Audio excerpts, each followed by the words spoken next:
નમસ્કાર દર્શક મિત્રો, સ્ટાર ન્યૂઝ 7 ના ખાસ કાર્યક્રમમાં આપનું સ્વાગત છે। દર્શક મિત્રો, આપ જાણો છો કે સ્ટાર ન્યૂઝ 7 અલગ અલગ વિષય પર ચર્ચા વિચારણા કરતી હોય છે।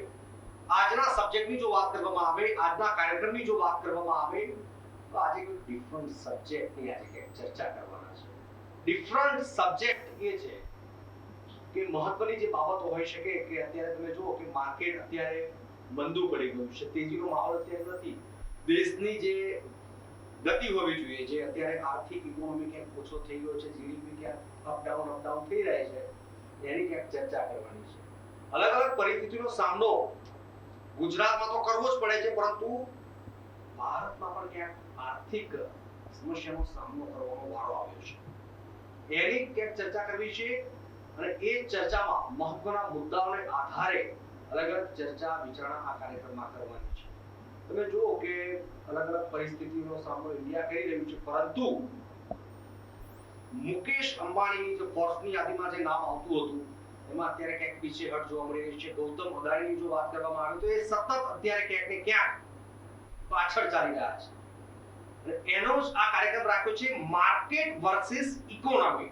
અને કાર્યક્રમમાં ભાગ લેવા માટે કોર્પોરેટ એનાલિસ્ટ એવા અશ્વિન શાહ ઉર્ફે બિગ બી આપનું સ્ટાર ન્યૂઝમાં સ્વાગત છે। Thank you sir. બિગ બી, જે પ્રમાણે મેં વાત કરી કે અત્યારે તમે જુઓ કે ભારત ક્યાંક ને ક્યાંક આર્થિક રીતે પછાત રહી ગયો છે, કારણ કે જો કોરોનાના કપરો કાળ ચાલતો હતો, કોરોનાનો કપરો કાળ ચાલતો ત્યારે સૌપ્રથમ આપણા દેશે લોકડાઉન જાહેર કર્યું। વડાપ્રધાન નરેન્દ્ર મોદીએ સંબોધનમાં જણાવ્યું કે હવે 2 મહિના લોકડાઉન, અલગ અલગ રીતે લોકડાઉન જારી કર્યું। લોકડાઉન જારી કર્યું એટલે લોકોના મનમાં સવાલ એવો થયો કે આપણો દેશ 10 વર્ષ પાછળ જતો રહેશે, અને જતો જ રહ્યો। કેમ? કારણ કે લોકડાઉન કર્યું એટલે ધંધા રોજગાર બધું બંધ થઈ ગયું, બધા અત્યારે ઘરે બેસી ગયા। પણ કહેવાનો મિનિંગ મહત્વની બાબત કહી શકાય, એના કારણે આર્થિક જે પરિસ્થિતિનો સામનો કરતા અત્યારે તમે જુઓ કે કોવિશિલ્ડ અલગ અલગ રસીઓ બધી અત્યારે આયાત થાય છે। હવે આ દેશની જે ગાડી છે, જે ગતિ છે, એ ક્યારે પાટા પર આવશે? એક કોર્પોરેટ એનાલિસ્ટ તરીકે આપ કઈ રીતનું વિચારો છો? સૌપ્રથમ તો વિવેક સર, હું તમને કહીશ કે તમે જે કીધું કે લોકડાઉન, જ્યારે તમારી લાઈફની અંદર કોઈ બી એડવર્સ સિચ્યુએશન આવે, કોઈ બી જાતનું પેન્ડેમિક આવે, તો lockdown is not the only solution. તમારે બીજી બી રીતે, અને બીજું તમે how implement, say for example કે ઘરની અંદર આજે મારો બાબો છે 12 વર્ષનો, કે તમારી બેબી હશે, નાનો છોકરો બીમાર પડે, આપણે એને ખાલી કહી દઈએ કે લે બેટા 500 રૂપિયા તું દવા લઈને સાજો થઈ જા, તો it is not possible at all. In the same way હું કહીશ કે ઇન્ડિયાને કોવિડનો સામનો તો કરવો પડે છે, પણ ઇન્ડિયાની માટે એક સારામાં સારો પોઈન્ટ જો આજની ગવર્મેન્ટ માટે હતો તો ઇન્ડિયન ઇકોનોમી વર્ષોથી ચાલતી આવી છે। તમે જુઓ કે ક્રૂડ ઓઇલ આપણે છેલ્લા જ્યારથી આઝાદ થયા ત્યારથી આપણે ક્રૂડ ઓઇલ સૌથી વધારે ઇમ્પોર્ટ કરીએ છીએ, કારણ કે આપણો મેઇન બેઝ છે ફ્યુઅલનો, પેટ્રોલ ડીઝલને, અને પેટ્રોલ ડીઝલ એક કરોડપતિની બી જરૂરિયાત છે અને ગરીબ માણસની બી જરૂરિયાત છે, બરાબર છે। એટલે એ ખપતની વસ્તુ છે, સાદી ભાષાની અંદર it is a consuming variety, અને ઇકોનોમિક કોમોડિટી જેને કહેવામાં આવે, ફ્યુઅલ કોમોડિટીને।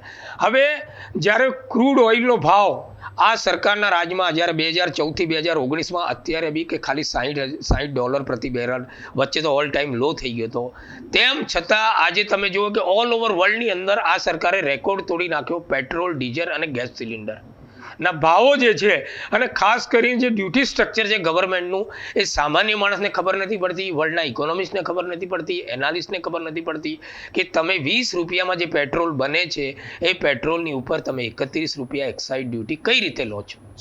બરાબર છે। આપણે જાણીએ છીએ કે ગવર્મેન્ટને એક્સ્ટ્રા ખર્ચા છે, અને મફતમાં ગરીબોને કોવિડ, આ બધું તો વર્ષોથી ચાલતું જ આવ્યું છે। એટલે સૌથી મહત્વની બાબત આપણે કહી શકીએ કે પેટ્રોલ ડીઝલના વધતા જતા ભાવને કારણે તમે જુઓ કે અમદાવાદ, વડોદરા, સુરત ને રાજકોટ પર ક્યાંક ને ક્યાંક વિરોધ પ્રદર્શન કરવામાં આવી રહ્યા છે। એટલે 4 દિવસ પહેલા સુરતમાં વડોદરામાં ક્યાંક એવો વિરોધ પ્રદર્શન થયો કે ભાજપના કોઈ બી વ્યક્તિ કેસ પહેરીને આવે તો એક ગ્રુપ એમને મફતમાં પેટ્રોલ આપતું, આવા અનોખા વિરોધ કરવામાં આવતા હતા। મારા તમને ખાસ એ પૂછવું છે કે જ્યારે યુપીની સરકાર, કોંગ્રેસની જ્યારે સરકાર હતી, મનમોહન સિંહની જ્યારે સરકાર હતી, ત્યારે આવા સંજોગો નહોતા, પેટ્રોલ પણ વધતું હતું પણ ઓછું વધતું હતું, આટલું અત્યારે તો સદી 100 પર 96 રૂપિયા ભાવ છે, 100 ક્રોસ। એ સમયગાળાની પરિસ્થિતિ ને અત્યારના સમયગાળાની પરિસ્થિતિ એક પોલિટિકલ ઇશ્યુ નથી મારો વાત કરવાનો, પણ કહેવાનો મિનિંગ એ છે કે મનમોહન સિંહની જ્યારે સરકાર હતી ત્યારે આવું નહોતું, અત્યારે આ રીતની પરિસ્થિતિ છે। મંતવ્ય શું આપો? જો હું તમને કહીશ કે it's universally accepted Dr. Manmohan Singh is a clean sheet, he is a world class economist, he is a seasoned economics. અને તમે જ્યારે આ બધું કીધું, હું તમને કહું કે મનમોહન સિંહના ટાઈમે ખાલી પેટ્રોલનો ભાવ 2 રૂપિયા વધ્યો તો એની સામે ભારતીય જનતા પાર્ટીના જે નેતાઓ અત્યારે આપણી સાથે આ વિશ્વમાં નથી, વિશ્વમાંથી નીકળી ગયા છે, અરુણ જેટલી, સુષ્મા સ્વરાજ, કે પછી હેમા માલિની હોય, કે પછી સ્મૃતિ ઈરાની હોય, બધા રોડ પર એ રીતે આવી ગયા, લોકો કપડાં નીકળીને જાણે એમ આવી ગયા કે દેશ પતી જશે. અને એ ટાઈમે હું તમને કહું કે ડૉક્ટર મનમોહન સિંહના ટાઈમે કે જે ક્રૂડ ઓઇલ છે તેનો ભાવ ઓલ ટાઈમ હાઈ $115 પ્રતિ બેરલ હતો, તેમ છતાં યુપીએ 2એ પેટ્રોલ ડીઝલના ભાવ 60 થી 70ની વચ્ચે અટકાવીને રાખ્યા હતા. એનું કારણ એક જ હતું, they people are well known નોન ઇકોનોમિક્સ અને still they are well known economic. આજની તારીખમાં બી ડૉક્ટર મનમોહન સિંહ રેડી છે આ સરકાર જો એમની સલાહ માંગે તો, પણ આ સરકાર એ ઇગોઇસ્ટ સરકાર છે. એને પોતાને એક જ વસ્તુ, પોતાનો ઈગો, અહમ નડે છે, એના લીધે કોઈની રાય લેતો નથી. બાકી ચિદમ્બરમ સાહેબે બી કીધું હતું, તમે જુઓ કે સૌથી પહેલા ઇકોનોમિક લિબરલાઇઝેશન કોઈએ આ દેશનું કર્યું હોય 1991માં તો એ કર્યું હતું ડૉક્ટર મનમોહન સિંઘે under the leadership of PV Narasimha Rao. આ દેશના ટોટલી મોનોપોલી તોડી નાખી. તમે જો પહેલેથી ઇકોનોમિક લિબરલાઇઝેશનના કોઈ બી તમે વસ્તુ જુઓ, બેંકોનું રાષ્ટ્રીયકરણ ઇન્દિરા ગાંધીના સમયમાં થયું હતું. અચ્છા, જીએસટી, સૌથી પહેલો જીએસટી વર્ડ ડૉક્ટર પી ચિદમ્બરમ સાહેબે 2005માં 28 ફેબ્રુઆરીએ એમના બજેટમાં કીધું હતું કે અમે દેશને નેશનલ વેટ મીન્સ કે જીએસટી આપીશું. જીએસટીનો વિરોધ કોંગ્રેસે ક્યારેય નહોતો કરતો, પણ જીએસટીનો મિનિંગ શું છે કે ગુડ્સ સર્વિસ ટેક્સ, અને આ છે ને યુનિફોર્મ હોવો જોઈએ, એમાં અલગ અલગ સ્લેબ ના હોવો જોઈએ. આ સરકારે શું કર્યું, કોઈમાં 19%, કોઈમાં 20%, કોઈમાં 20-25%, આવો સ્લેબ ના હોય. એટલે એમને જે ઇમ્પ્લિમેન્ટેશન કર્યું આડેધડ જીએસટીનું, એના કારણે એસએમઈ, સ્મોલ મીડિયમ એન્ટરપ્રાઇઝ ખલાસ થઈ ગઈ દેશની. અત્યારે દેશની પરિસ્થિતિ એટલી બધી ખરાબ છે કે દેશના ઘણા એટલે મોર દેન 15 crore people has been push up in to the poverty line. જ્યારે કોંગ્રેસના રાજમાં એટલે કે યુપીએ 1ના રાજમાં ઓછામાં ઓછા 14 કરોડ લોકોને પોવર્ટી લાઇનથી બહાર લાવવામાં આવ્યા હતા. એટલે this is a scenario. Management main વસ્તુ છે. સિચ્યુએશન તમારા મારા બધાના જીવનમાં સારી ખરાબ આવે, but how you can combat, you can fight, અને એના રસ્તા હોય છે, કોઈ બી પ્રોબ્લેમોના સોલ્યુશન હોય છે. પણ ખાલી કોવિડના નામે આજે અત્યારે જે બેફામ ઇન્ફ્લેશન ચાલી રહ્યું છે અને જે ટાઈપની મોંઘવારી છે, તમે દૂધ હોય કે ખાવાનું સિંગતેલ હોય એનો ભાવ બી 3000 રૂપિયા. મારી સાથે તમે જો છોકરો આવ્યો છે જે મારી સાથે કામ કરે છે, હવે એનો પગાર મહિને 6000 છે, એ શાકમાં તેલ નાખશે કે કેમ, એક શંકાને સ્થાન છે. તો કોઈ બી સરકાર હોય, અને હું એમ કહું છું કે કોવિડ જે છે ને, મારી દ્રષ્ટિએ it is not a disease in psychology, it is a humanitarian crisis. બરાબર છે. હવે સૌથી મોટો ડિસીઝ જો વર્લ્ડમાં કોઈ હોય તો સ્ટાર્વેશન છે, ભૂખમરો, અને આપણે એની અંદર આવી ગયા છીએ. જો એનું ધ્યાન નહીં રાખીએ તો કોવિડ કરતાં ડેઈલી હજારો છોકરાઓ ભૂખમરાના કારણે મળશે. લોકો પાસે એમ્પ્લોયમેન્ટ છે જ નહીં. બેરોજગારી એટલી બધી વધી ગઈ છે કે જેની કોઈ લિમિટ નહીં.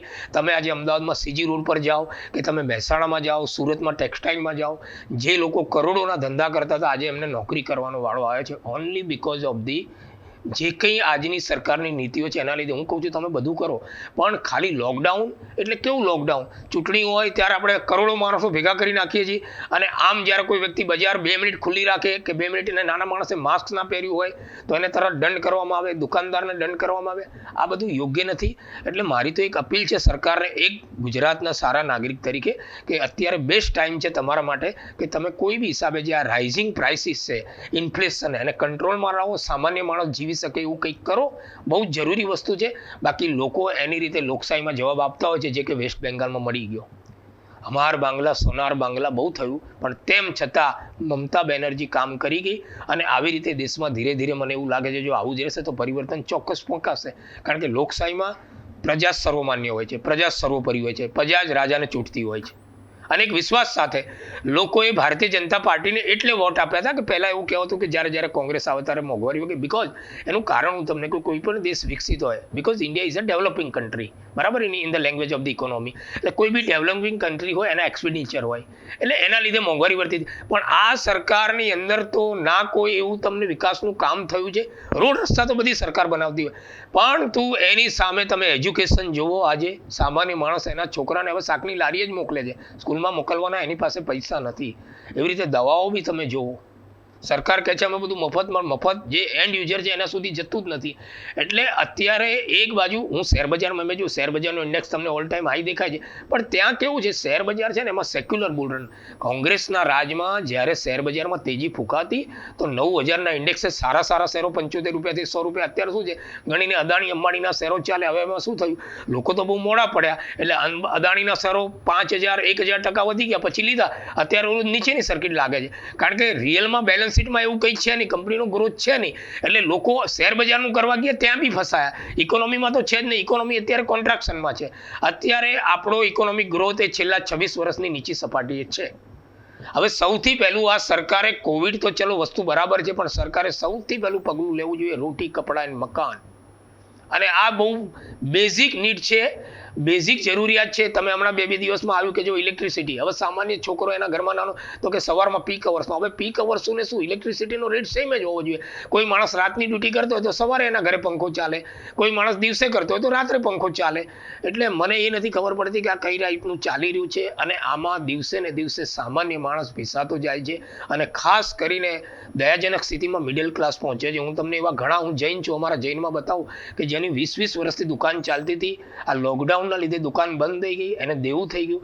આજે માણસ બજારમાં 15000 રૂપિયામાં નોકરી કરે છે. So this is the reality of the country, અને it is an appeal from the bottom of my heart to the government of this country કે you should take initiative, such type of initiative that common man can alive. મહત્વની બાબત એ છે કે આપણે GST ની ખાસ કરીને વાત કરી, મોંઘવારીની વાત કરી. અત્યારે મોંઘવારીનો પ્રજાનો પ્રશ્ન ખાસ કરીને આપણે અત્યારે અમદાવાદમાં જ રહીએ છીએ. સમગ્ર ગુજરાતમાં ટોટલી ઇન્ડિયામાં તો પેટ્રોલના ભાવ વધઘટ રોજ થતા જ હોય છે. 20 પૈસા હોય, 22 પૈસા હોય, કે 20 પૈસા હોય, પરંતુ અત્યારે મોંઘવારીનો માર લોકો સહન કરી રહ્યા. તમે જુઓ આજે કપાસિયાના તેલમાં લગભગ 2340 રૂપિયા જે ભાવ થઈ ગયો, 500 રૂપિયા સાથે વધતો હોય તો વાંધો નથી, પરંતુ સાથે 35, 36, 40, 45 રૂપિયા ભાવ વધારે થઈ ગયો છે. આને કંટ્રોલમાં લાવવો હોય, ભાવ વધારો સ્થિર કરવો હોય, ભાવ વધારો ઓછો કરવો હોય, પેટ્રોલ ડીઝલ અને તેલની બંનેની વાત કરું છું, એના માટે એક માર્કેટમાં કઈ રીતે એવી નીતિ લાવવી જોઈએ, માર્કેટમાં એવું કેવું પગલું ભરવું જોઈએ, એક કોર્પોરેટ એનાલિસ્ટ તરીકે શું કરી શકાય, સરકારે શું કરવું જોઈએ એના માટે? વિવેક સર, હું તમને એ જ કહું છું કે આ સરકાર છે ને એટલી બધી, એને આમાં કેવું છે માણસને કીર્તિનો નશો. આ સરકાર પાસે એક તો સારામાં સારો પોઈન્ટ કહું કે કોંગ્રેસ તો ખાલી 145 MP સાથે ગવર્મેન્ટ બનાવી 2004માં, તેમ છતાં આ દેશની આઝાદી પછી સૌથી સારામાં સારો જો જીડીપી રેટ કોઈ આપ્યો હોય તો યુપીએ 1 આપ્યો હતો, અને મોર ધેન 8% હતો. બરાબર છે, 145નો આંકડો એમની જોડે. આ લોકોને ફૂલ મેન્ડેટ 305 સીટ છે, ધારે તે કરી શકે. એ ધારે તો અત્યારે આજની તારીખમાં બી એવી સિચ્યુએશન છે, ક્રૂડ ઓઇલ એવા ભાવે છે, આ સરકાર ધારે તો આ દેશની જનતાને 60 રૂપિયા લીટર પેટ્રોલ આપી શકે. બીજું, એમની પાસે માણસો નથી સારા બુદ્ધિજીવી, ચલો એમને એક્સેપ્ટ કરવું જોઈએ. એમને આગળ આવીને કહેવું છે કે ડૉક્ટર મનમોહન સિંહ, અમે તમારી સલાહ લેવા તૈયાર છીએ, ચિદમ્બરમ સાહેબ અમારી. અને કોંગ્રેસ પાર્ટીએ એવું રાખ્યું નથી, કોંગ્રેસ પાર્ટી ક્યારે સત્તાની રાજનીતિ કરી નથી. જ્યારે બી દેશને જરૂર પડી કેટલી વાર એવા ડિસિઝન લીધા. ઇન્દિરાજીએ, રાજીવજીએ પોતાની જાન આપી દીધી કે ભલે, પણ દેશ હિત માટે ડિસિઝન લીધા. ચાહે એ બ્લુ સ્ટાર ઓપરેશન હોય કે ચાહે LLTTની હોય, કે ઘણા એવા ડિસિઝન લીધા છે કોંગ્રેસ પાર્ટીએ કે ખબર છે કે જેના લીધે ઇલેક્શનમાં માલ. પણ કોંગ્રેસ પાર્ટીએ ક્યારે સત્તાની રાજનીતિ કરી નથી. તો સત્તા તો આ સરકારને મળી જ છે અને સારા એવા મેન્ડેટ સાથે મળી છે. તો હું કહું છું દેશના હિતમાં સરકારે આગળ આવી અને એક એવી કમિટી બનાવી છે જેમાં એને એવું ના રાખવું જોઈએ વિરોધ પક્ષ જેવું હોય. વિરોધ પક્ષ લોકશાહીનો મોટો પાયો છે. આ સરકારે વિરોધ પક્ષને ખતમ કરી નાખ્યો છે, અવાજ દબાઈ દીધો છે.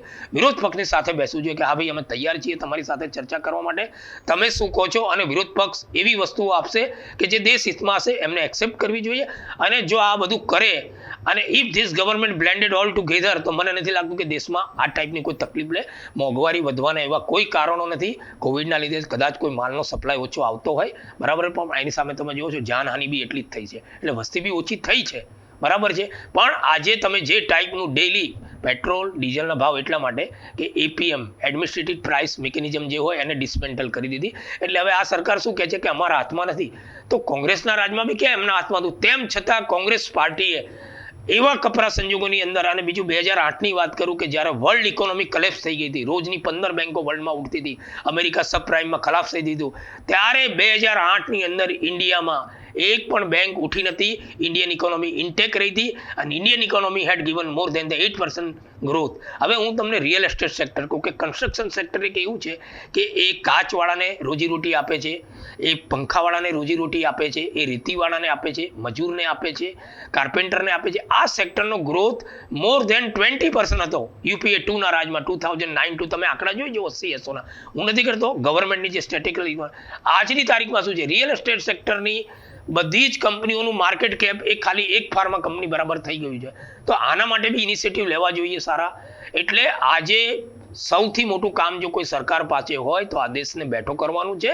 કારણ કે દેશ જે મોટી બીમારી તરફ જઈ રહ્યું છે, બીમારીનું નામ ઇંગ્લિશમાં છે સ્ટાર્વેશન, ભૂખમરો, જે ઇથોપિયામાં તમે જોઈ રહ્યા છો. જો ભૂખમરો આ દેશની અંદર લાગી ગયો તો કોવિડ તમે ભૂલી જશો, એટલી ખરાબ હાલત છે. અને આજની તારીખમાં બી રોજ ભૂખમરાના કારણે લોકો મરવા લાગ્યા છે. કારણ કે આજે સામાન્ય માણસ 3000 રૂપિયે જે તેલનો ડબ્બો છે એની પાસે પૈસા નથી, એ ક્યાંથી લાવવાનો? આવક ઘટી છે, મોંઘવારી વધી છે. તો સરકારે આ જ કરવું જોઈએ, વિરોધ પક્ષ સાથે મિટિંગ કરવી જોઈએ, દેશને કઈ રીતે બહાર લાવો એ એનું પહેલું કામ છે. દર્શક મિત્રો, મહત્વની બાબત તો એ છે કે દેશને કઈ રીતે બહાર લાવવો એ મોટું બાબત કહી શકાય. બીજી વસ્તુ આપણે બહુ સરસ વાત કરી કે જે લોકો દુકાન રાખતા હતા, દુકાન ધંધો કરતા હતા, ધંધાર્થીઓ હતા, કે જે લોકો જે પ્રમાણે જે કામગીરી કરતા હતા એ પ્રમાણે એમને વળતર મળતું હતું, એમનું તેજીમાં ચાલતું હતું. પણ હવે કોરોનાના કારણે ધંધા રોજગાર ડાયરેક્ટ ભાંગી પડ્યા છે. ક્યાંક ને ક્યાંક એ લોકોને હાલાકીનો સામનો કરવો પડ્યો છે. તમે મહત્વની બાબત તો એ કીધી કે જે લોકો આ ધંધા રોજગાર કરતા હતા, ધંધા જે કરતા હતા, દુકાનો ચલાવતા હતા, મોટી ફેક્ટરીઓ ચલાવતા હતા, મોટા ઉદ્યોગો ચલાવતા હતા, એ વ્યક્તિઓને ક્યાંક અત્યારે રાતા પાણી રોજગારનો વારો આવે છે. તમે કીધું કે અત્યારે પ્રાઇવેટ કંપનીમાં 15,000 નોકરી કરવાનો વારો આવે છે. કેમ? ભૂખમરો એટલો થઈ ગયો છે. અત્યારે સમગ્ર પરિસ્થિતિ અત્યારે આ કોવિડના કારણે અલગ ક્રાઇસિસ જે થઈ રહ્યા છે એ તો હવે તમે બીજી પણ વાત કરી કે વિરોધ પક્ષના જે લોકો છે, જે નેતાઓ છે, એમની સાથે સરકારે ક્યાંક મીટિંગો કરવી જોઈએ, વાટાઘાટો કરવી જોઈએ, પછી ક્યાંક નિર્ણય થશે. એ એક મહત્વની બાબત કહી શકાય. બિગભાઈ આપ ઉપસ્થિત રહ્યા અને સારું માર્ગદર્શન આપ્યું, આપનો ખૂબ ખૂબ આભાર. Welcome sir, thank you. દર્શક મિત્રો, આ કાર્યક્રમમાં બસ આટલું બધું. સમાચાર અને ન્યૂઝ અપડેટ માટે આપ જોતા રહો સ્ટાર ન્યૂઝ 7. નમસ્કાર.